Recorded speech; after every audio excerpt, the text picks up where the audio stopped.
I'm Dr. Richard Long, and today we're talking about the American Counseling Association Annual Conference. With me, Nicole Lobo, Lynette Williams, and Amy Nerone. Welcome. Glad you guys could join me.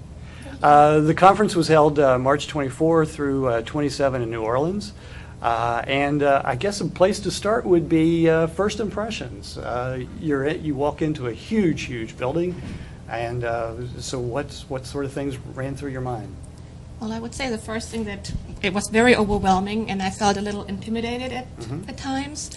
And I mean, it was very well organized. And by the time you got your little name tags that you had to wear, and they had these little nice stickers that you could put on there, and mine said first timer because it was my first time at a conference. Okay. So everybody that saw that I was a first timer really took some extra time and helped me to navigate around, and that was very nice. And it took a little bit of this intimidation away. Yeah. Well, how about for you?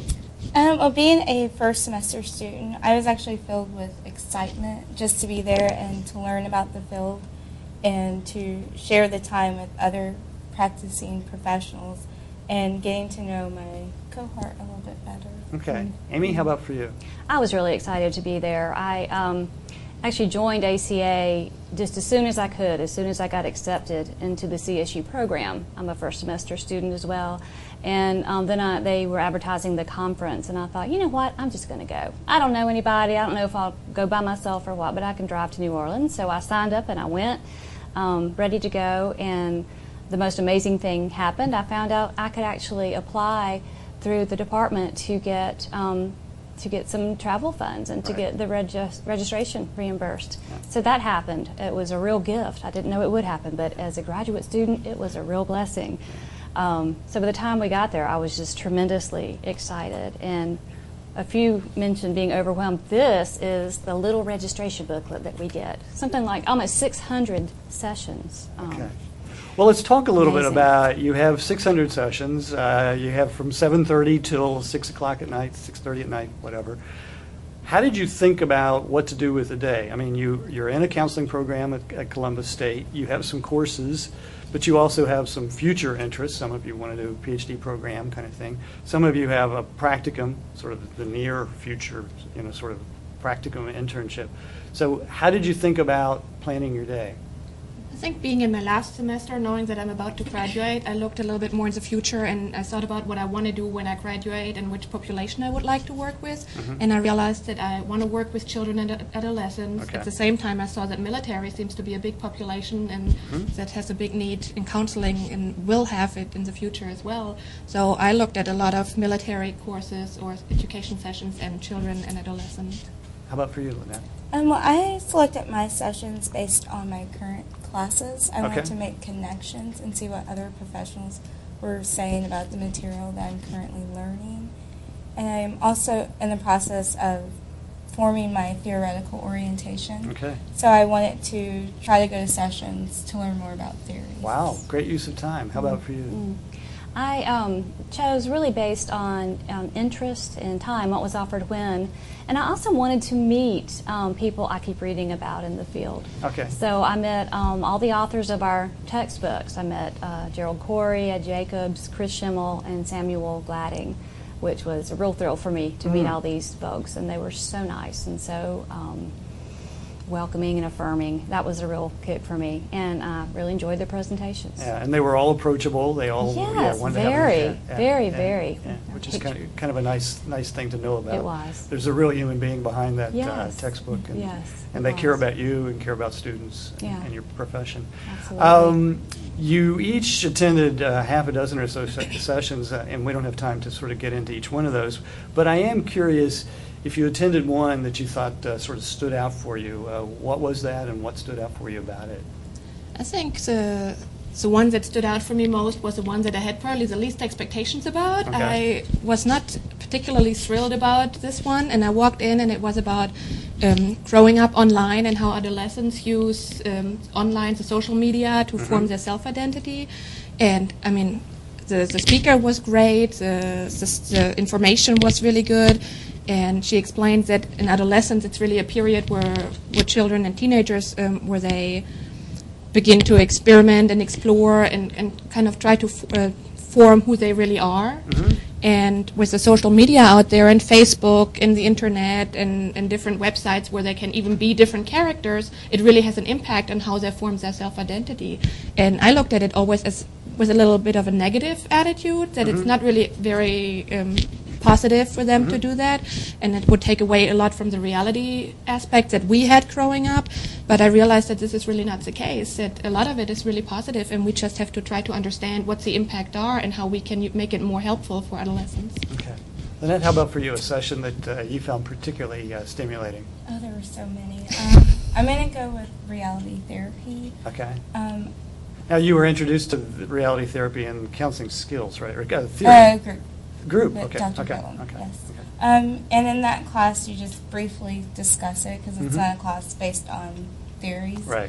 And so it's overwhelming just to read and not really see it. So that's why I really wanted to go to a session where I could see it, because I'm a visual learner. Okay. Like, I need to read it and see it. And the presenter did an excellent job. There was an actual group that he did, and it wasn't staged. He just, as problems occurred, he dealt with them, and then he would stop, and then he would take questions or comments, and it was very interactive and engaging to not just sit there and attend a session that was lecture, PowerPoint after PowerPoint, which those are beneficial as well, but this was just something that just caught my attention, and I feel like I could actually apply reality therapy after watching him do it. Okay. Oh, good. So it'll be interesting to hear in your practicum internship whether you find that particular model one that you continue to advocate. How about for you, Amy?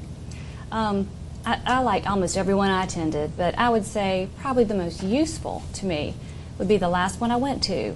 It was titled, What Graduate Students and New Professionals Need to Know About Navigating the Profession Through Service Leadership. Long title. It was led by Dr. Rhonda Bryant, who's right down the road at Albany State. So that was a neat connection to meet her.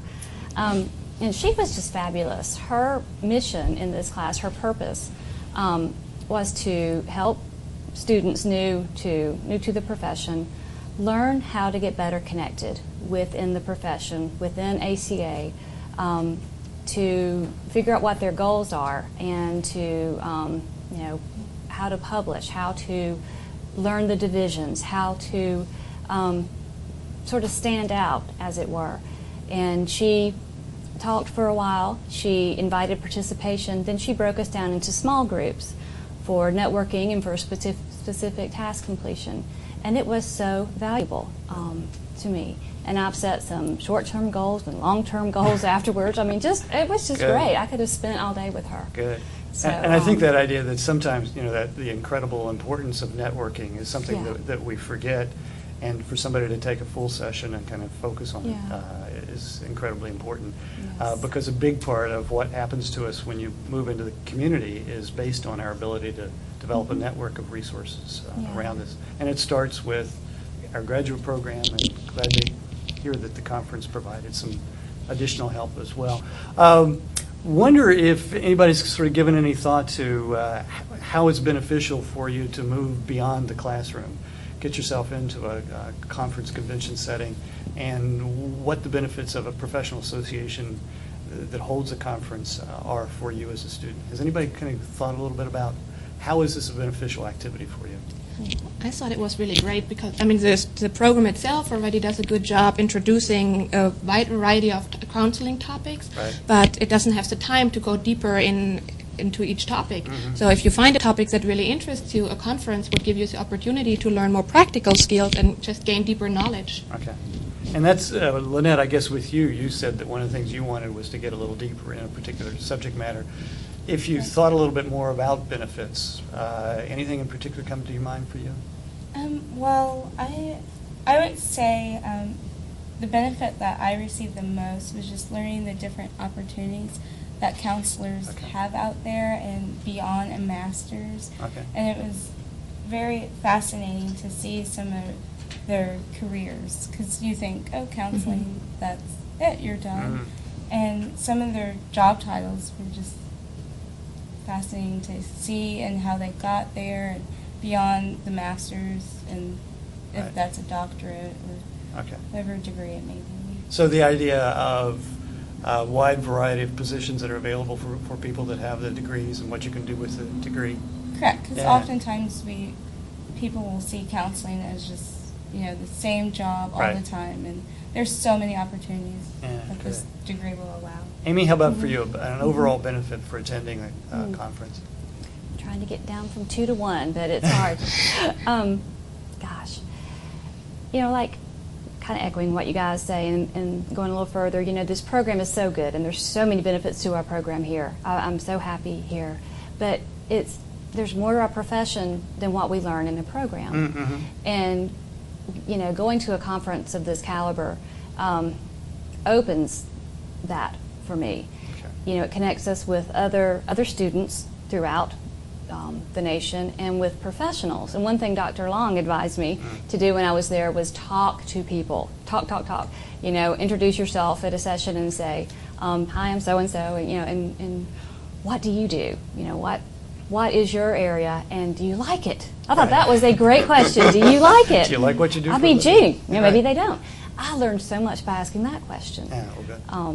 I've got to say the other thing is I feel so connected now in ACA, and I feel like I understand it. People would say, have you selected a division? I'm thinking, I know what they mean, but I don't know what they mean. Right. And now I do. I do know what the divisions are, and I do know how they relate to me, and I've joined 3. Right. And it's, smaller parts of this huge national entity that relate specifically to areas I'm interested in.